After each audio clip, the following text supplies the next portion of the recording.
So we're going to sit here and I'm going to go through it. Here we go. Hi, Tempest. I'm just waiting to defend Saint Anger. Well, here we go.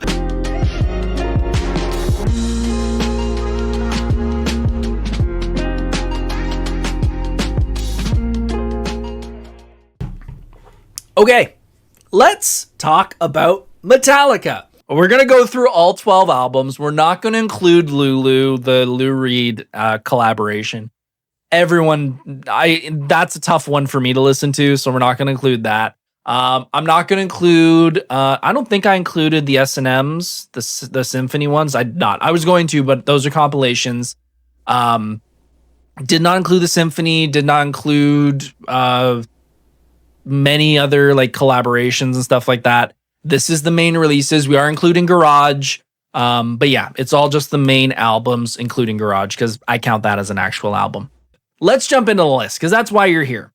Let's jump into number 12, and I don't think this is much of a shock for anyone. 72 Seasons is number 12. Now, this has got an asterisk next to it. This, and there's one other album that have an asterisk next to this. This album is their most recent album. And this is, okay, so here's where the asterisk is there. I think every individual has what I call the vacuum years in their life. And what the vacuum years to me is the time in your life that you just vacuum every bit of music, and that becomes your little internal makes you happy playlist. That can be a very small playlist. That can be a very big playlist. This is their latest album. I am 37. I really do not have the time to sit down and listen to an album anymore to the degree that I used to. As I mentioned at the beginning of the show, I have 32,000 songs that I have gotten over the years.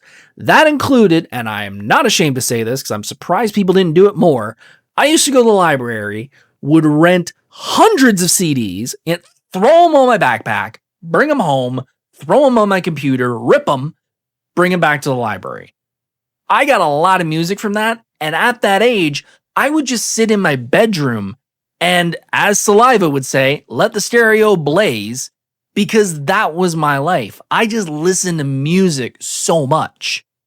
This album is probably the least listened to album of Metallica's, because I just don't have the time. Now, does that mean it's a bad album? No, but even what I have listened to, and I've listened to more of it because of the show recently, it's got some hits and misses. I think, Lux Eterna is a classic. That's the single off of it. That's one of their best ones. Room of Mirrors is one of my favorite songs off that album, if not my favorite song off that album. Inamorata, however the hell he pronounced that last song. That is an incredible song. I think that's one of James's best songs in a while. Tempest in chat says, I don't know, the title track was kind of banger, along with The Darkness Had a Sun. See, that's a song that I didn't like on the album, but I liked it live. I thought that was a great song live. And again, I don't hate this album. It's just I haven't had enough of it. And it's just not something I've been able to sit down and listen to over and over and over again and get the feel for the album. It's literally just been one song here and there. And I do understand when artists say, like, we package this album to have like a story, or to hear, you're supposed to listen to songs in a certain order. I get that. And I feel like because I've only listened to a song here and there and it's been all out of whack, it just isn't the same. Alex in chat says, LOL, I did Napster. I'll be completely honest, I did too. When I first became a Metallica fan, I downloaded so much stuff off of Napster, and I just loved it. But I loved it so much, I wanted to contribute to the artist, so I then went out and bought all of their CDs. And I've bought a billion Metallica things since then. So I've more than made up for the money I took for those first like 2 albums that I got off Napster. But yeah, nothing wrong with this album. It's just not my favorite, mostly because I think it's kind of hit and miss on a couple tracks, and I just haven't had enough time to really deep dive and have that imprint of this is an incredible album like the others have. Also, at the end of each song, I'm going to say what song I like to play, what my favorite song to play is, because I am, for those who don't know, I know how to play drums. I play drums more of a cardio workout type thing than actually play. That's why I don't really tape them and put them online. I have an electric kit in the other room and I don't plug it in. I literally just put in headphones and just go through the motions. And I can play most Metallica songs. So every album, I'm kind of going to say which one's my favorite to play. Room of Mirrors is my favorite, and that is the one I like to play. I do like playing Lux Eterna. It's got a good rhythm to it, and it's got a good, I like just fast songs for Lars. But Room of Mirrors is really fun to play. So that's my number one off the album. So we're starting off with 72 Seasons. I felt that was kind of obvious. Let's move up to the next one. And it's got the same type of feeling, Hardwired for Self-Destruct. I think this is a better album. That's why it's number 11. But I also think this is the most complete album of the band. And what I mean by that is, in the scope of Metallica, Jason Newsted, who replaced Cliff Burton, who unfortunately passed away, Jason left just before Saint Anger. The Saint Anger record was basically recorded with Bob Rock on bass.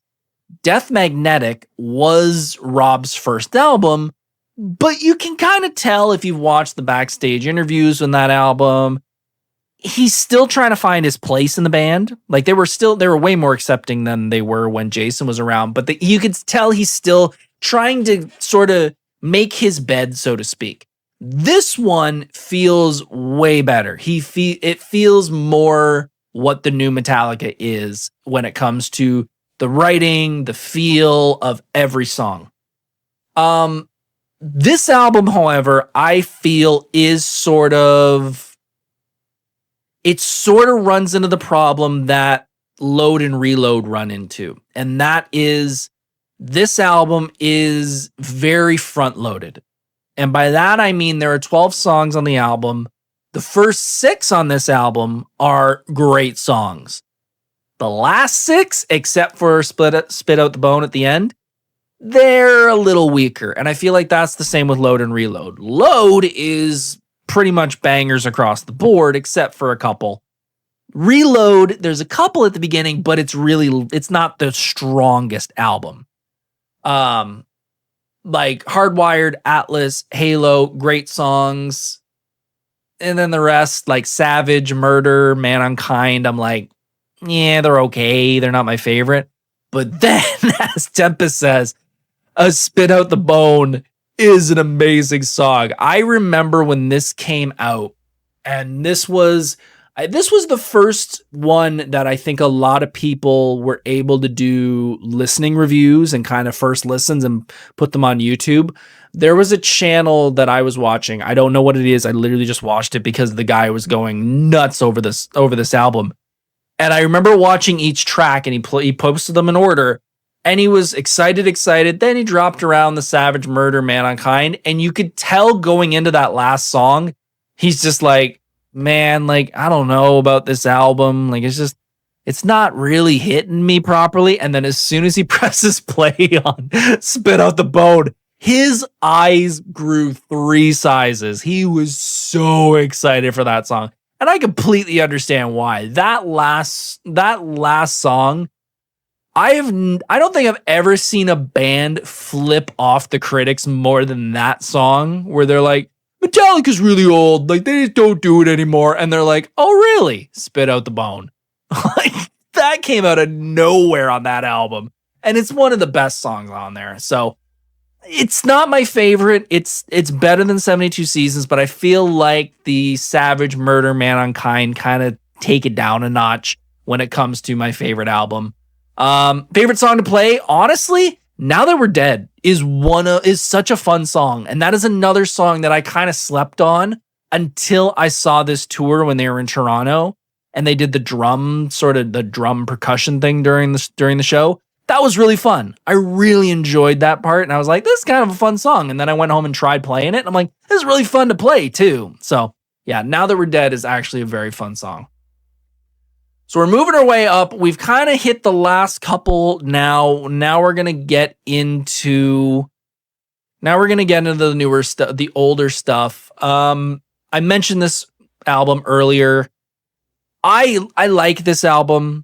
I loved this album when I was younger, but listening to it lately, I get why people are not a big fan of this album, and I'm interested to see how it's going to be received soon because Metallica just re-released their big box set for Load, and they've been doing that consistently through all their albums. The next one is going to be interesting to see how the reception is, and that is Reload. This is interesting. So if you don't know the history of Metallica blew up with the Black Album, and then they toured for like 3 years consistently, just tour. And then they went to the studio and they had a whole bunch of demos. And what came out of that was Load and then Reload, which is basically side A and side B of a double discography. As I said earlier, you can kind of tell this is the B-sides. And again, I like this album growing up. There are parts of this album that are amazing, but you can kind of tell it's B-sides. This album, again, I know it well. I can tell you, like, Carpe Diem is a great song. Bad Seed's a great song. Prince Charming's a great song.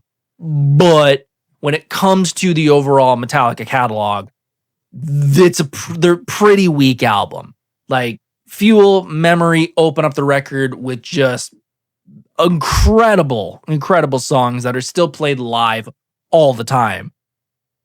I don't think they're playing Prince Charming very often. And it's really rare to hear a lot of this album. You know, especially a song that I personally really love, Fixer, which is the last song on the album. I think it's one of their most underrated hits. I know that it's a song, for those who don't know, the song Fixer is basically James, his song to his parents and God overall. James's parents were Christian Science, which means you don't go to the doctors, the Lord will take care of everything. And unfortunately, his mother passed away because of an illness because she didn't go to the doctor, and his dad, I believe, passed away similar things later on in life. So he's always had this conflicting feeling about all that. And this song is basically, talking about, being a voodoo doll and, when things happen in your life and you feel like you're safe and then another pin gets put in you. And I really dig that theme. I dig that album or I dig that single, but I understand why he doesn't play it that often. It's hard to talk about this album without really just ripping it apart. I don't want to. I think a lot of Metallica fans kind of view this as, it's an okay album. Again, I know all the songs because I love this album growing up because I love Load so much, but listening to it lately, I've been like, I get it. I get why people don't like it. Favorite song to play? Devil's Dance. I love the groove in Devil's Dance. That doom, doom, doom, doom, doom, doom. That's such a fun thing to play on drums. So yeah, Devil's Dance. We're in number 10. Let's move up to number 9. Let's piss some people off. Let's make some Metallica fans really mad. Let me explain why Ride the Lightning is so low on this list. It is the songs Escape and Trapped Under Ice hurt this album a lot. Now, again, this was an album. This is Metallica's second album. This is probably one of their most famous ones. This album is pretty much all about death. It's pretty much the entire album is written about death, different songs, Fade to Black, and I was expecting to see Kill 'Em All. Give it time.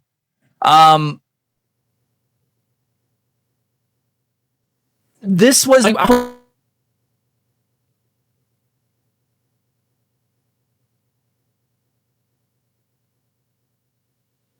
the band trying to play as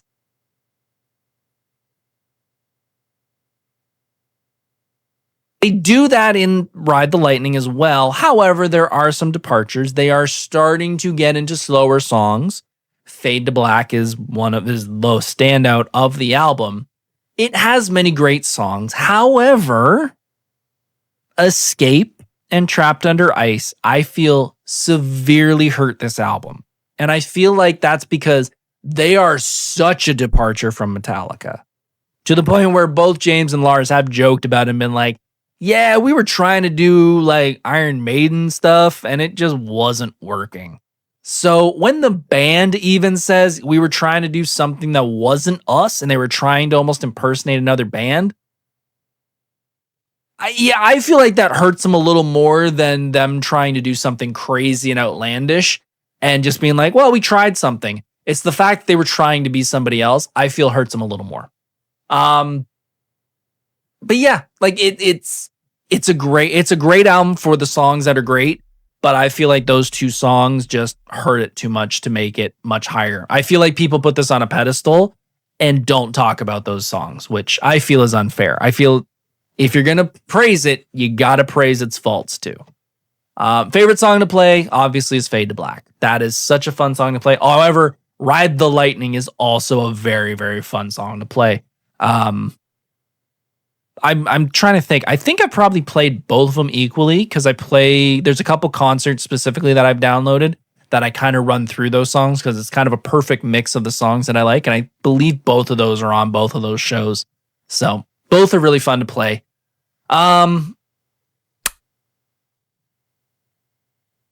Sorry, Tempest. Kill 'Em All's next. Yeah, and Tempest just said, "For Whom the Bell Tolls" has some epic drum fills. It really does. It does. I just feel like it's a little slow. I like it a little faster. And I feel like Ride the Lightning kind of has that kickoff in the solo, which is really fun. Kill 'Em All. And that's honestly because it's their first album. And with anybody's first album, it's never as good as they're going to get. This is their first album. This was July 25th, 1983. This was when you look at the history of this album, it was a whole whack of mess. So this was a whole bunch of songs that were written by not only James and Lars and Kirk, but you also have Dave Mustaine's influence. You also have the original members of the Metallica band before Cliff came in and before Dave Mustaine jumped in from Megadeth fame. You can tell this album's a little all over the place. This is James's voice in this is a little rough. And again, I'm giving him the benefit of the doubt. This is your first album. I get it. But even James hates hearing his voice on this one. He is so high pitched. It is very wow. It is so close to Vince Neil at points that it's funny how much they hated hair metal. I'm like, man, some of those wow are really close to sounding like a hair metal band. This does have hits, like 100%. I'm not going to say this is a terrible album. It's got Horseman. It's got Seek. It's got Anesthesia. It introduces the world to Cliff Burton in the best way you could have.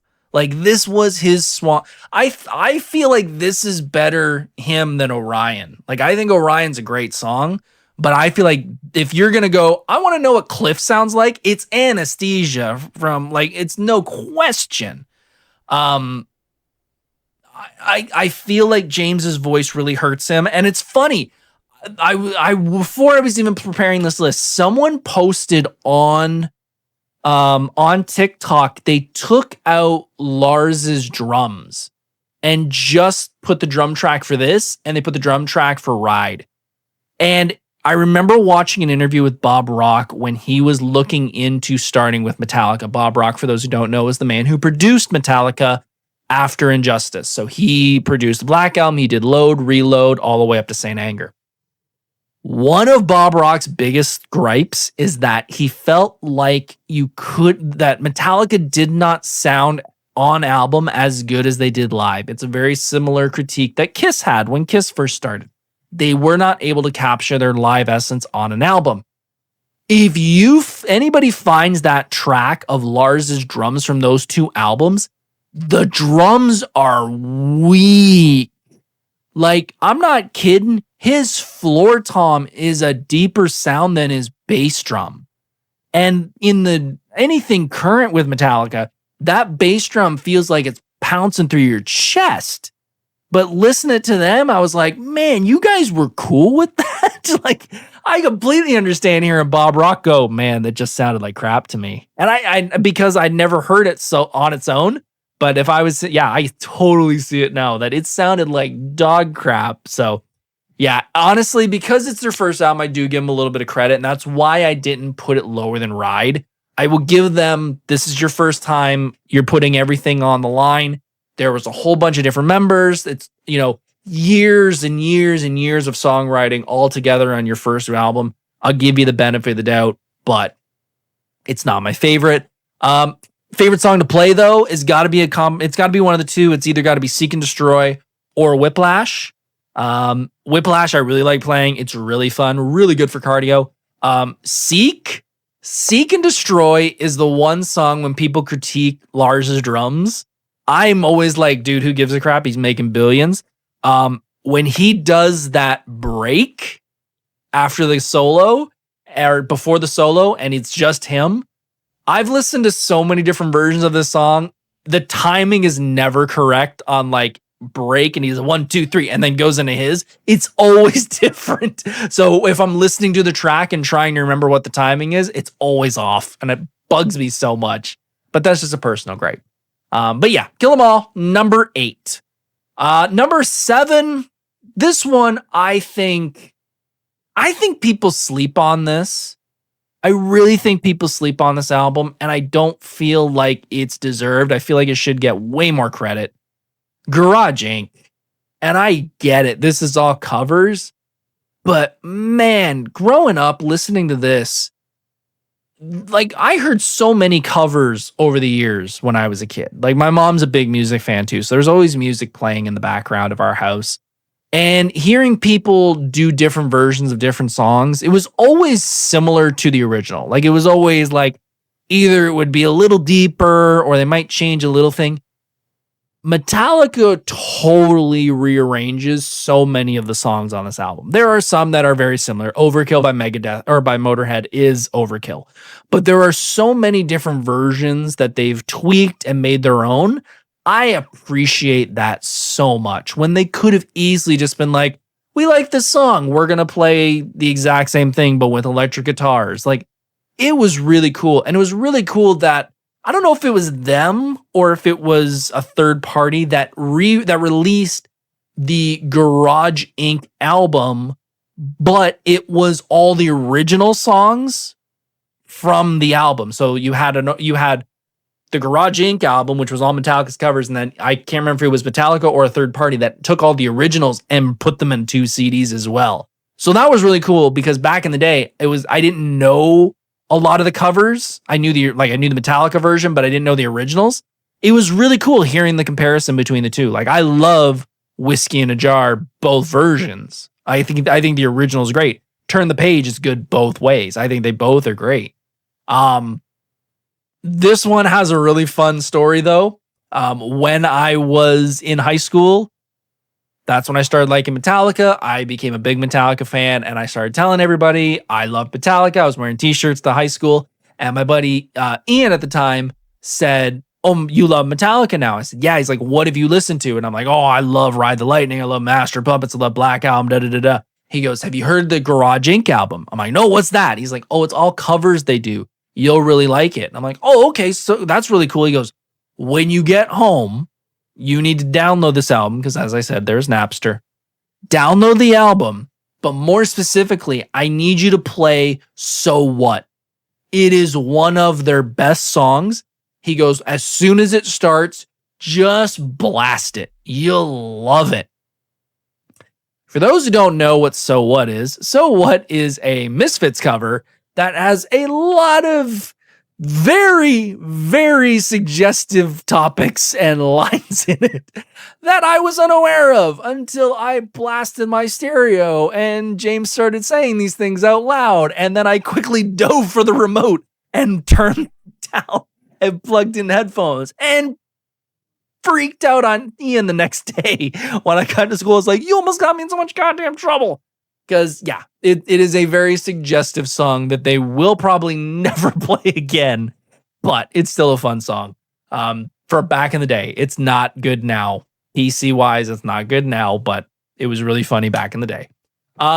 This album's very different, obviously. It's got very different covers from very different artists. You know, you go from Crash Course in Brain Surgery, which is a very thumping song, to Astronomy, which is a very slowed down. I love going for walks in the middle of the night and just listening to Astronomy. I think it's such a great song. Then you go into things like Overkill. You've got Turn the Page, Whiskey in a Jar, Die Die My Darling. Like, it's such a good album. And I feel like it flows very well with the song choices, but it still is held together with the Metallica brand behind it and the feel of Metallica. Yeah, I think it's a great album. I think it's a perfect spot as number 7. Favorite song to play is Whiskey in a Jar. I've loved that song since I first heard it. And it's hilarious because I don't drink and I love that. It's two of my favorite songs of all time. Whiskey in the Jar and The Pot by Tool. I don't drink, I don't smoke pot, but I still love those songs. Who knew? Garage Inc. is number 7. Let's move up to number 6. Death Magnetic. This album is the first album that I was a full-fledged fan for. Now, as I said, I started liking Metallica in the 2000s. I started liking them because of Saint Anger. I knew of Metallica before, but Saint Anger was like my first, like, this is Metallica? Oh my God. And I became a fan. This, Death Magnetic, is my first album where I'm like, I'm a fan. I want to know everything about it. I want to know every song. I want to know every backstage interview about it. This was me being a fan. I feel like this album's underappreciated. I really feel like this one is underappreciated by Metallica fans. I feel like it's getting a little more love than it did in the past, but I feel like this deserves a lot more love than it gets. This, however, going back to what we talked about before with Hardwired in 72, this is the last album that I liked every song for, which is important because there was a time back in the day where I was like, no matter what Metallica did, I was going to love it. Every cover they've ever done, every song they ever did, I was like, Metallica's the greatest. They're never going to screw up. They screwed up a little bit. There are some points where I was like, I don't know. But Death Magnetic was the last one that I was like, okay, I like every one of these songs. This was Rob's first album. So you can definitely tell they're giving Rob a little bit of space and a little bit of, stuff to groove with. Suicide Redemption is probably the one that you see his most influence in when it comes to that bass line at the beginning. But I'm glad that he gets a little better treatment than Jason did. We all know, if you're a Metallica fan, Jason Newsted was the one who came in after Cliff Burton. Metallica, unfortunately, did not treat him the best because they didn't grieve properly for Cliff, and Jason ended up leaving. So having this be Rob's first real album was good to see that they were giving Rob the spotlight of like, okay, let's see what you can do. Let's see what people think about it. And like I said, there's so many good songs on this from beginning to end. I loved every track on this song, and at Tempest, your great minds think alike, man. Bro, this album is so underrated. Also, their EP and Beyond Magnetic are also peak. Yep, 100%. I bought the collector's edition of this. I still have it in the other room. I have the casket box set. I bought Beyond Magnetic. I have the EP. The pack came with the demo disc that shows all the demo tracks for the songs. I listened to all of them. I loved it. Yeah, I think this is a great album. This was a great album, and I feel it is underrated. I feel like people hit that album that we're going to talk about shortly, and they just kind of fall off. But I feel like this is another one that was like, hey, they still have it, folks. Like, let's not have them dead. I happened to stumble across Beyond that last week, and I just blasted Hate Train. Oh, such a good song. Such a good song. Now I want to listen to it. Now I got to go listen to it after. But yeah, this is a great album. Day That Never Comes is probably my favorite. I love Day That Never Comes. Cyanide's also a great song. If you go way back on my YouTube channel, that is one of the videos that I did post of me playing Cyanide. That I think that's the only single Metallica song I did. I did do a compilation.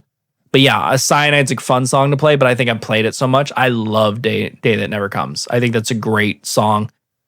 In fact, there is a line in that song that I've said to my wife multiple times. If I do get another tattoo, I'm going to get that. The song Day That Never Comes is basically about, I interpret it as spousal abuse. It's about the woman's perspective of, just stay down. The day never comes when you're able to see the light again. However, the second last verse, the line basically says, can't take it anymore. I'm going to splatter color upon this gray. And I know the song is about abuse, but as an artist, I take the line of I'm going to splatter color on this grave as an artistic sign. And I look at it that way. So I think of the world being gray, and as an artist, I want to splatter color on it and make the world brighter. So I have always thought of getting, I don't know, maybe here, getting the word gray and getting like rainbow splatter on it. As I just thought that'd be a cool tattoo. And just that'll be a little inside Metallica tattoo without being, the Metallica logo or something like that. So yeah, I love this album. I really, really love this album. I've listened to it recently from cover to cover, and I think it still holds up, and I still think it needs way more respect than it gets. So we're at 6. We're at the halfway point. I feel like if I went any higher in this, I think I would get roasted. But I have to say, Saint Anger. Ooh, that got small. Saint Anger is my number 5. All right, let's defend Saint Anger. Why is Saint Anger number 5 and not 12, as it is in probably many, many Metallica fans' lists? This was my first album.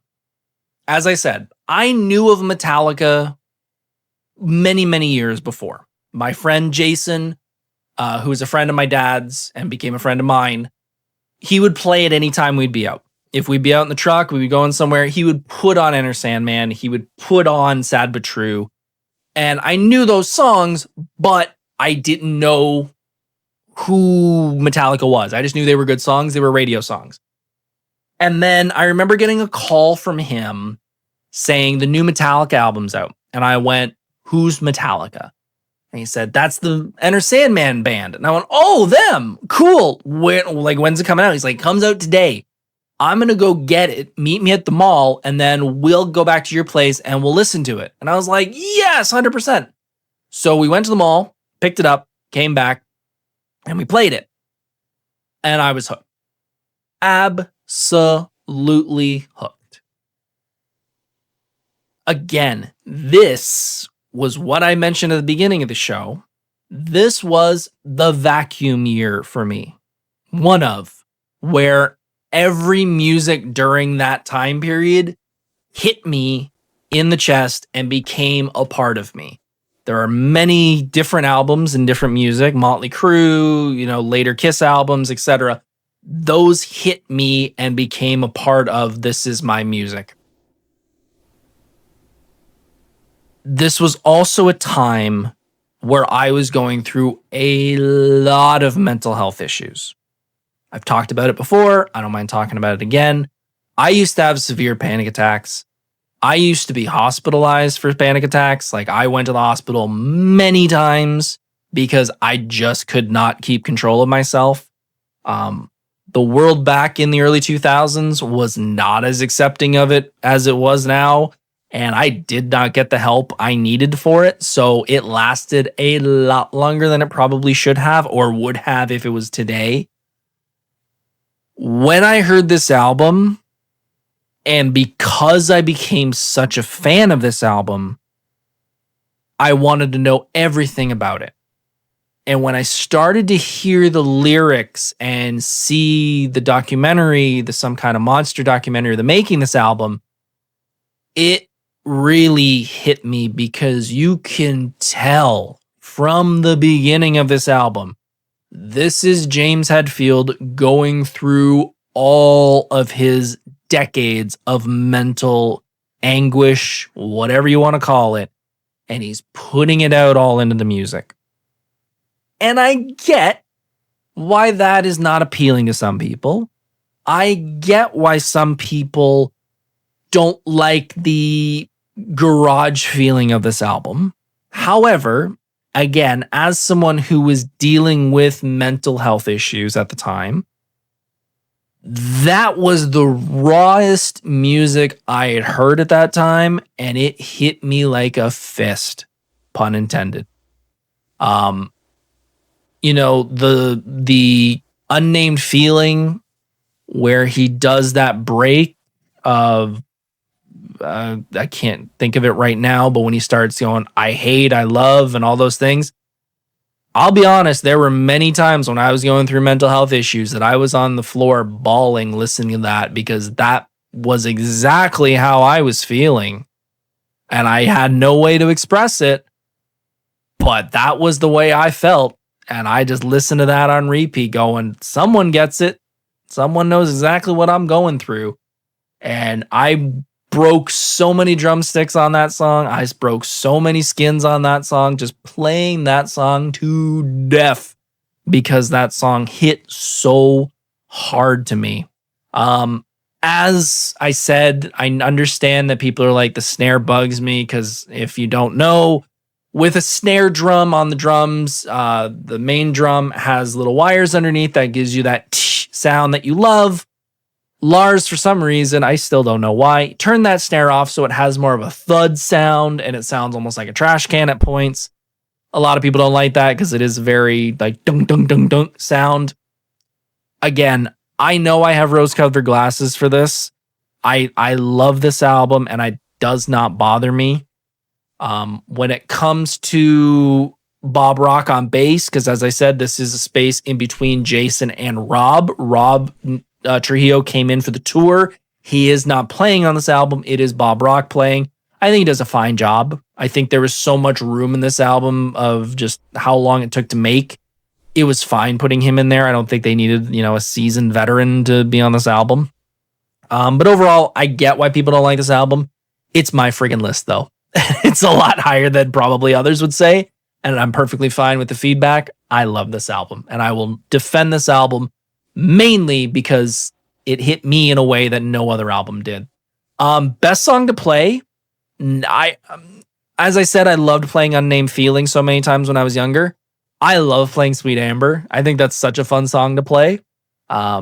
Just the rhythm of it, the tempo, the up and down. I like it. It's a fun song to play. Frantic and Saint Anger are just pretty much like a train just going down a track. I like something that's got a little bit of change to it. It's true, you don't really appreciate an album until you feel what the songs are saying. Tempest said. Exactly. And I get why people hate this album. I get it. I'm not oblivious to it. But to me, this album means something more. And that's why everybody loves different albums. So we're gone from number 5. Let's jump to number 4. I don't want to take up too much more of your time, but we do have some more albums to go through, some important ones. Number 4, And Justice for All. What can I say bad about this album? I mean, the artwork alone is incredible. I didn't have many Metallica posters growing up, but my mom picked this up for me in a very large poster mounted on board and I love that thing, and I still have it at my mom's place. It is such a cool visual. I've debated on doing a cosplay of this because I think it'd be so dope doing something like this. This is an album I slept on. This was the one album that I was like, I don't know. I don't know about this one. When I first started, this was the one I never played, and I regret it because it's a good album. It's a very, very good album. I do believe, however, there are some songs that are too long. I do feel like it gets a little daunting on some songs. You know, Freight End of Sanity, Live Is to Die, and I know Live Is to Die is the tribute to Cliff, and I understand the importance of that. There are some songs that are a little too long. The biggest critique of this album is the bass. The story, for those who don't know, Jason Newsted had just joined the band after Cliff passed away, and when they mixed this album and they put the levels of like how high are the drums, how high are the guitars and bass, or guitars and drums are up here, bass is way down here. You can barely hear it on the album, which sucks because Jason did such a good job, and people have now reformatted the album on YouTube where you can now hear more of the bass, and it sounds really good, and it sucks that he doesn't hear it on the actual album. Tempest said, "What bass?" Yeah, I get it, and that's the biggest. This was a technical show off for them. I really feel like this was them trying to just be like, we're gonna be the most technically crazy band. We're gonna write 9-minute songs, and we're just gonna go all out. I appreciate it. I do feel like it's a little overkill, though. I do feel like after a point, they're like, okay, can we cut back to like a 4-minute song and not all of them be 7 minutes? But that's a personal gripe. I get it. Some people live and die by this album. Tempest in chat says that's my number one, and I completely understand why. It's just not for me. It's not my favorite, but I do greatly appreciate this album. And as he said in chat, and I agree, the most fun song to play is Blackened. I love playing Blackened. One is fun, but one is overplayed. You'll notice that if you watch any of my other music reviews, I try and pick the songs that aren't overplayed because I just get tired of hearing them so much. Blackened is still fun to play after all these years. Now we have 3 albums left. And if you're a Metallica fan, you're going, one of these things just doesn't belong here in your top 3. And again, it's my list. I can pick whatever order. So you're just going to have to wait. You're just going to have to wait and see what number 3 is. Number 3 is Master of Puppets. Master of Puppets is my number 3. This album, and especially with the new life it's received because of the Stranger Things influence, I am so happy people are finally understanding how great this album is. And I'm not saying that, Metallica fans didn't. Metallica fans and metal fans were well aware of it. I mean the general public now. Like, it was one thing back in the day where you could be like, Metallica, and they'll be like, nothing else matters. And you're like, they have other songs. Now I'm like, Master of Puppets. And they're like, yeah, I know that song. That's cool that people understand that Master of Puppets is a great album and has now gotten that second life. Technically speaking, I think this is their best. It's not my favorite, but from a technical standpoint, when it comes to playing, when it comes to arrangement, when it comes to mixing, when it comes to everything about the technical side of an album, it's hard to say that this isn't their number one. This is everything hit 100% for them. The artwork alone, Don Brodigan, believe that's how you pronounce his last name. Also did the Dr. Feelgood for Motley Crue, did Razor's Edge for AC/DC, Among the Living for Anthrax. Amazing artwork. Like, it's hard. Like, you see any of these images, you see the gravestones, you see the hands, you see the logo alone. Those are all iconic. Like, you put just one of those on there, most people are like, oh, it's a Master of Puppets album. I know exactly what that is. Yeah, like, it's I don't know what else to say. Like, every song on this is good. Battery's great. Master's great. Disposable Heroes is great. Like, every song is great on this album. It's kind of hard to say it's not a great album. Best song to play, Disposable Heroes. I've fallen in love with that song recently. And I don't mean recently like the past week. I mean recently like the past couple years. Like I like this album, but then over the past few years, I've been like, I really want to sit down and listen to this album and really like dig into it. I love Disposable Heroes. I think that's one of the most fun songs to play recently. I've tried to learn a couple more of those deep songs on Justice, and it's just like, I'm 37. My shoulders and wrists can only take so much. Disposable Heroes, I'm like, it's close enough. I feel like that's good enough. I'm happy with that. But yeah, Master of Puppets, like, yeah, it's such a great album. Number 2, I mean, similar to most of these lists, I think you can kind of, once we get to a certain point in the list, you can kind of go like, if this isn't number 1, then what the hell is he talking about? I think we can kind of understand which one number 1 is. So let's just go to number 2. I love this album. I love this album. And again, same with Anger, same with Reload. I get why people are like, ugh, it's not what Metallica should be. Guess what, folks? Metallica's whatever Metallica wants. And this album, I'm similar to Death Magnetic. I feel like this album was slept on so much. So much. And now that they've re-released it in the giant box set, everybody's like, load. And I'm like, boy, if I told you that 3 years ago, you would have laughed in my face. I know so many Metallica fans who were just like, ugh, like Load and Reload. Ugh, it's not Justice. And now they're all like, got my $500 box set. And I'm like, shut up. I've loved this album since I first heard it. This is a departure from Metallica. I will completely agree with most people's criticism of that. This is a more country, modern metal rock version of Metallica. This is not like the Metallica traditionally is. And I love that. I love that this is a different dynamic. I love that this is them basically going, we're going to do something completely different than what people are expecting. I love when artists do that. It might not land. Lulu's a great example of that. But I still appreciate them doing that. And I think this is a great alternative to the Black Album, which you can kind of tell is going to be the next one on the list. The artwork alone, I think, is hilarious. I love explaining it to people. I'm not going to explain it to you guys. I'm going to let you guys Google what it is. It is exactly what the title is. But yeah, it's such a fun album. I really enjoy the different dynamics on it. I love the slowdowns on some of the songs, but then you've got, Ate My Bitch at the beginning. It's a complete different thing different album than Black. And I think it's great. I think they did a killer job on this.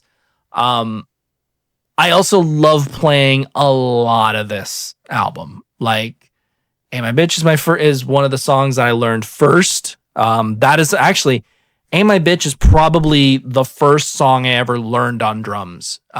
When I really became a fan, I became a fan of Metallica, and I bought the Cunning Stunts DVD. Watch how you say that. And it's basically a live show. And on the DVD, there were a couple songs that had multiple camera angles. If you knew back in the day, back in DVDs were thing, you could have multiple camera angles on certain things. Different DVDs kind of took advantage of that. Well, this one, there were 5 different camera angles. There was one that was, the normal thing of going from member to member. But then there were different camera angles, and each camera angle focused on one member the whole song. Which, if you're a kid who's wanting to learn how to play drums, you just sit there and watch Lars on repeat. You figure out what his motions are, and you figure out, oh, that's what this sounds like. This is what this sounds like. I can play this. And I did that, and I learned Hey My Bitch, I learned Wherever I May Roam, and a couple other songs from that show. But this was the first one that I loved, and I played it to death, and I still love it, but it's not my favorite anymore. I still love King Nothing. I was so happy to hear that in Toronto. Hero of the Day is another amazing song off this album. That video is really fun too. The old school Western parody. But yeah, I love this album. I completely understand why people are like, this shouldn't be number 2. It should be like Master and Justice. And I get that. I love this album personally. I think it's a great album, and I think they did a great job on it. Lastly, before I get you guys out of here and I I mean, if this wasn't number one, I'm sorry. The Black Album is their best. Overall, it's their best album. It's got so many classic songs on there. And I get when there's hardcore fans who are like, it's not, Justice is their best one. Guys, I get if you want to keep that version of Metallica and you wished everything was just speed metal and thrash metal. I get it, but I'm sorry. They would not be the band they are without this album. They would not be the band they are without Enter Sandman, without Sad But True, without Nothing Else Matters. Like, you wouldn't have the band you would have today. They might not even be around anymore if it wasn't for that. So this is number one. It's the obvious one. Like, Enter Sandman, like, everybody in the world knows Enter Sandman at this point. Everybody knows Nothing Else Matters at this point. Like, behind my monitor, you can't see. For my wedding, my wife told me to go down to Staples and pick something up. I didn't know what it was. My wife got me a poster made up for our wedding that we had displayed, and it says, it's the Nothing Else Matters.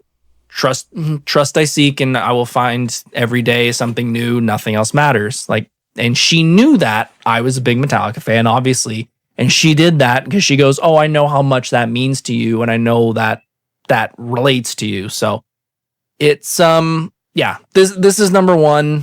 Tempest said, I think it's just overplayed nowadays. And I agree.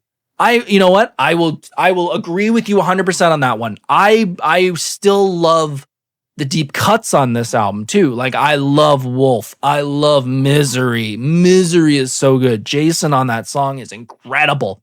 God That Failed is so good too. And I get Nothing Else Matters is overplayed. Michael K., The Black was the first worst album. And I get it. I completely understand that there is a fan base that is like, Kill to Justice, nothing else happens after that. I completely understand that. But this album made them the Metallica they are now and put them as the biggest band in the world. And as I said, I've seen bands like, Megadeth to a point where you can stay that genre 100%, but you're never going to be as successful, and I'll bring it back before we duck out of here to cosplay. I'm a cosplayer. And if I just did cosplay content, if I just did podcast on cosplay, if all my social media was just cosplay, that's great because I'm a cosplayer and I can talk about it. But the people that are this is the world population, the people that are interested in anything cosplay is about this big, the people who want to know more about cosplay is about that big, and the people who want to know what I have to talk about cosplay is about that big. But if I want to talk about something like Metallica, I can talk about to this many people, and they might be interested. And then the people who want to hear about what I did at a show is about this. And the people that want to hear about my top 10 albums or top 12 albums is about this big. You have to deliver to more people than just, thrash metal. And I love thrash metal. I love Megadeth. I love Anthrax. I love Testament. I love all those guys. But I understand that you have to evolve if you want to be the biggest band in the world. And they've said 100 times that's what they want to do, was be the biggest band in the world. So I still say it's number one. No matter what people say, they can't deny it's a classic. Exactly. 100%. You got to do a Pantera tier list. Ooh, that might get a little bit of hate. Yeah, maybe we'll do Pantera one day.